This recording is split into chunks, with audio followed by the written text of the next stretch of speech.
that the new minimum wage would be ready by the third quarter of this year. Minister of Labour and Employment, Dr. Chris Ngige, dropped the hint at the 40th anniversary celebrations of the Nigerian Labour Congress in Abuja. And he promised that the tripartite committee was representative enough to ensure that Nigerian workers were not shortchanged, adding that there was no need for workers to grumble further over the new minimum wage. Now, responding to this, the NLC President Ayuba Waba stated that the Congress would resist any attempt by anybody or group to slow down the work of the new minimum wage committee. All right, so is this hope something a lot of Nigerian for children, the Nigerian workers? Let's start from that end of the table, Mr. Fosse. All right, I don't know whether it's the hope for Nigerians because I don't know how many of Nigerians workers, especially the federal government, that are of the very poor cadre. I also want to believe that it's a political. The statement is not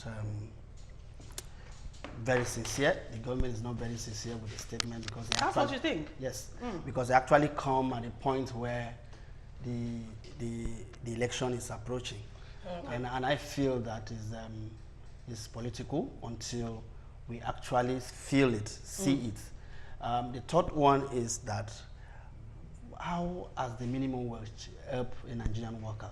What has been the impact of this to Nigerian workers? And when you look at it, you find out that the state workers are not actually part of the federal government minimum wage. So if the federal government give minimum wage to his employees, what about the states? What happened to the states? So if you look at all of this, you find out that the minister is actually making a very political statement because he wanted to see that NLC have a buy-in into what they are doing. And at the end of the day, we want to wait and see when this minimum wage will be announced and how much will be added to the 18 that is currently received. All right. Do you actually agree with what Mr. Gadi just said, Michael? I totally agree. Unfortunately, we have a government that believe and engage in propaganda. You know, every government, yes, we agree, should have that propagandist tendency. But you see, the funny question is, in this country, is the minimum wage the real problem? Really, it's not. If you increase minimum wage to 100,000, it will still not be enough for people. Because you have not addressed the real issues. The real issues of infrastructure, corruption, the real key issues. The real key issues you need to address. If you address those issues, even if you earn 10,000 naira, you will be comfortable enough because the infrastructures are there. Electricity is there. Right now, we pay for our own electricity. We pay for our own security. Everything you are doing on your own. Virtually everything. You understand? So, if you increase, what will happen is that you would have inflation go up. It's a simple mathematics. Wow. Because the simple market woman there will say, oh, you are earning now, so you should have the buying power. So, sorry, I cannot sell for you for 50 naira. I will sell for you for 100 naira. And when you complain, you say, after all, government has increased your salary. So, the real things that are supposed to be addressed are not being addressed. And I totally agree with him. This is purely political. Why do you have to wait till the third quarter when it's closer? When it's closer to election, elections, you know? And then some states will come and tell you, 18,000 we cannot pay. Then it's 58,000 or how much are you increasing? 56,000 that we can pay. All right, Buki, what do you think? Yeah, I cannot agree less. My fellow panelists have just said so much about my take on this issue. The truth of the issue is that if they increase the minimum wage to whatever they want to increase it to, is it going to be visible? As we speak, some state governors cannot even pay. They've been holding for like a year and a half. They cannot even pay. So if they increase whatever thing they want to do, how can we sustain and be so sure that yeah. this is not just a political statement, Okay. being the fact that it's coming closer to the time the election is fast approaching. So I'm not an antagonistic person when it comes to government policies, but I totally disagree with this policy, and I think it's a cajole, just to buy votes for the upcoming election. Wow. All right, now let's talk about the NLC, because growing up, I knew NLC to be a body of people that actually stood by their words, even if we all get to hear of some stories that some people get settled at the end. But this time around, it's just something in which they're just playing along, and this body ought to be the voice of the people. So do we actually see the NLC being still active, like what we used to have way back then? Honestly, those days are gone. Those days are gone. I bet you Nigerians, an average man on the street doesn't believe in LLC. The last time they would have gained power and the trust of the people was during the strike issue of 2012. 2012. Yeah. That was the best time they would have won the heart of people. But now I see them as It mere shortchanged puppets. us. Yeah. They are just puppets. Yes, there's nothing. They cannot make any difference as we speak. It's funny. One simple fact is this. I'm sorry to use this analogy. Go and check the president of NLC when he was just elected and now. You would see the great difference. In terms of looks. In terms of everything, you would see the great difference. So now you're telling me that NLC is no longer relevant in this country because they are fighting for their stomach. They are not fighting for you and I. So what is the option left for that poor Nigerian cannot worker? even get to speak out. Who needs a go-between? Or who needs that intermediary to reach the government? Yes. I think, let me just say something before I answer your question. I think NSC actually lost its substances when the former president Obasanjo disseminated them by creating a TUC. That was when NLC lost everything, because at that point there was a camp you need to pitch to, and if you cannot, if the government cannot play ball with NLC, they move to TUC. And when the TUC agrees, NLC is helpless. So at that point, that was when what we have as labor union today, Nigerian completely lost. So we don't have a them. unified, labor front. Now, back to your questions. What is the go-between? We have to go back to the era of Gani Fawemi. See, we need great individuals, okay? Creditable individuals who can speak for Nigerians, who can stand up. We used to have them. Talk about the likes of Professor Shoyinka. If he speaks for the poor Nigerians, government will listen. So we don't have any belief in any organization whatsoever, like any NGOs who will come up and say, or social society, civil society that will come up and say, we are speaking for the poor. We all know that most times these organizations speak for themselves. Try to negotiate one form of business with the government, and they would pretend to be speaking for you. So at this point, we need people like the late Gani Fawemi, Professor Shoyinka, at this point should be speaking. Today we have people like Falano that used to speak for us, but they are becoming more political ever than before. So you can't even trust them when they speak anymore, because they've tilted towards politics. They've loved politicians than the poor that they claim to love. The likes of Ozakome, who used to speak, you have alleged corruption. A lot of people don't talk anymore. Like so when you look at all of this, and when you see all of those things, Festus Keyamo, when you see all of these things, all of those people have compromised. How? They have worked for one politician or the other. So they can actually speak for us. Because whenever they speak, their speech is full of political sentiment. So we need people like late Gani Fawemi to come back, if he will actually come back. He can't come back. See, I'm serious, because NLC cannot speak for us. Wow. We are not members of NLC. Wow. For instance, I'm a member of NUJ. NLC cannot speak for me. Can NUJ speak for me? I don't think so. Because they've also been political in many ways. Okay, you know, when this news broke yesterday, the first thing that occurred to me was, okay, a ray of hope, you know, for the Nigerian workers and all that. But then when you go back within yourself, you know, then you begin to entertain thoughts similar to what you have said, as in this government. What this just shows is the fact that the majority of Nigerians have lost trust, you know, in how this country is being governed. So this brings me to the next question. How do we correct this?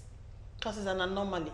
How do we correct it? We must have a union, you know, that speaks for the masses. Everybody cannot march to Aso Rock at the same time. There'll be chaos in the country. So how do we correct all of this? Okay, the question would be, who are the people most affected in all this? Who are those that are most unemployed? Who are those that are not sure of their future? It's the youth. The youth is the only organization or agency that you can use to correct this anomaly. My simple reason is this. If you have a lot of youth come out and stamp the authority that, look, first and foremost, this electoral malpractice you are using us for, we are no longer interested. I'm not going to snatch ballot boxes from anybody. We're going to do it properly. Right. You understand? That will set the government rolling, because they know that at this point, it is either you do your homework, deliver, and keep your promises, or you would lose. If the youth today come out and say, look, I am no longer interested in the small kobo you are giving me to be PA or top this thing, I want to earn a legitimate living, and you must create that employment, the government will be forced to listen. Okay, now, because I could remember sometimes back we discussed youth and politics. Do you think the government would still want to give the youth the listening ear? Because instead, they might probably get the youth busy. We know how a lot of youths are so engaged right now with the Big Brother Africa, and they just put some kind of distract the youth from what is meant to be. Yes, yes. I want to add to what you've just said. What is trending now is suffering amongst the youths. Suffering on the street now. It's clear. Everybody can see that the leaders are failing. For the first time, I'm going to be voting in my life. And I saw the rush. Yes, I saw the rush on how people went to the local government to get their registered voters career, so that people are beginning to get aware that their vote counts. Like you rightly said, we are going to be having leaders that are going to be accountable. Just watch and see what will happen in this next general election. I'm a youth crusader. I've been doing this for 4 years, and I have seen that majority of those youths, they are beginning to know that it's beyond the 2 Congo of rice, 2,000 in so there's a shift. So there's a paradigm shift now with the youth, and it's just for all of us to push. And like you said earlier, that what are we going to do next? We need to sensitize the public. We need to sensitize the youth to let them know that their vote in general coming election is going to be we are going to hold leaders accountable for the votes we give to them. So things are going to change drastically. I'm very, very optimistic from this coming election. Yeah, to add to that, unfortunately, we have a government that is thinking ahead, and they've gone ahead to increase budgetary allocations for elections. I think the presidential elections from 1 billion to 5 billion. Okay, that means share the money. Exactly, share the money. But the thing is this. When you collect that money, what happens to your future? So it is time for the youth to say, look, even if you say spend 10 billion, we are no longer interested in the money. Let us go do our civic duties so that we hold you responsible. If you do not do what you are supposed to do, we can even sack you. That is how it should be. Youth should be involved in political issues. You need to get the youth into the House of Parliament. You need to get the youth into executive positions because that is where you can have the strength to fight from.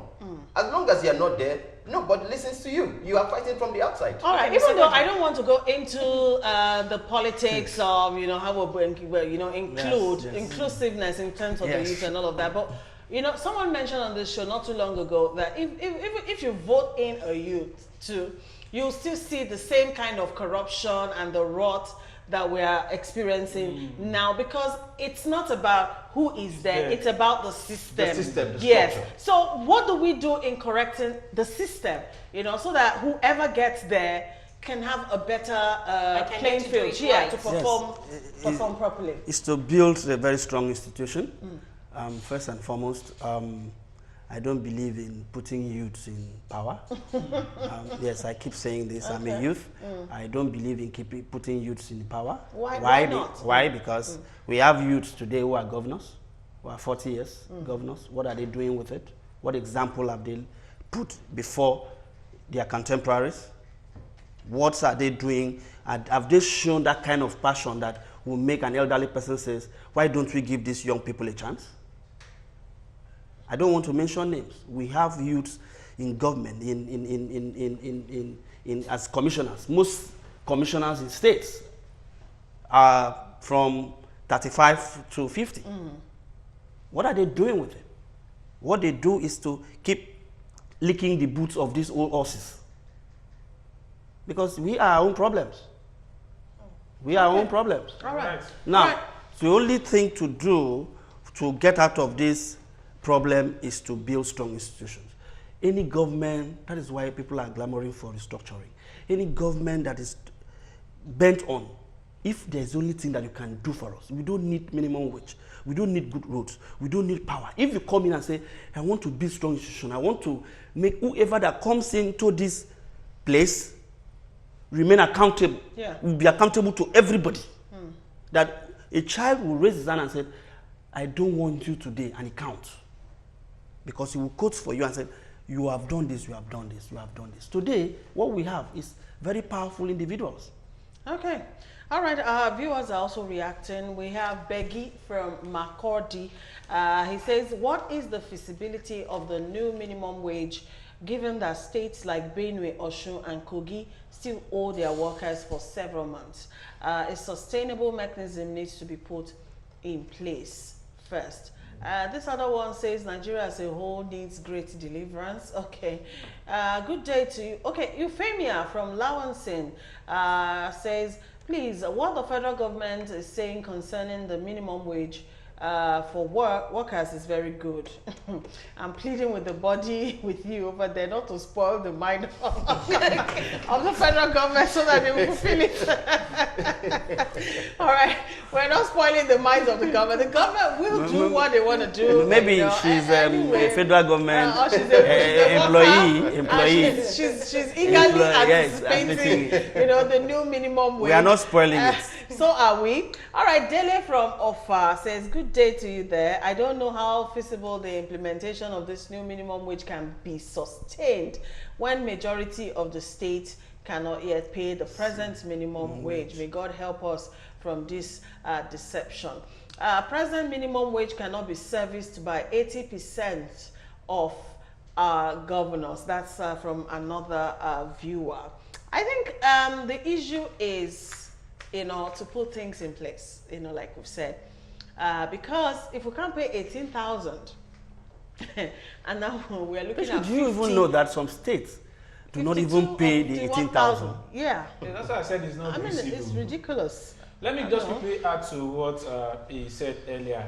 The issue of building structures. I was in a show last week and I was telling them in the studio, I said, people, right from time, we've heard about bad leadership. People come on set, speak many grammar, condemn the government, but still things don't change. Those people that condemn the government today, they get into power, they still repeat the same mistakes. So why do we keep recycling the same mistakes? I think it's a mind problem. It's a mindset problem. That is why we are on a campaign of mentally re-engineering the young minds. Even the poverty we're talking about, poverty is of the mind. No matter how hard you try to stop people from, they still need that 2 Congo of rice, still need that 2,000 naira. Because there's poverty in the land. There's poverty. Yes. You know, I was watching a TV show and they were talking about the rate at which people are not settling and are not getting married. And I told them point blank, I said, how will a man that is earning less than 25,000 gather money to pay for your rent, talk less to get married? That it's kind of hard on the streets there. You know, it's not about the grammar we come on air to speak. Do you go around and ask people what's the reality? The reality on the street. You know, it's difficult for people, and the only thing we try to build in the youth is just hope. And I'm trying to make sure that in all we pursue, that these people don't lose hope in the leadership, because these are the strength of the nation. If you lose it there, there's nothing we are building on. That's true.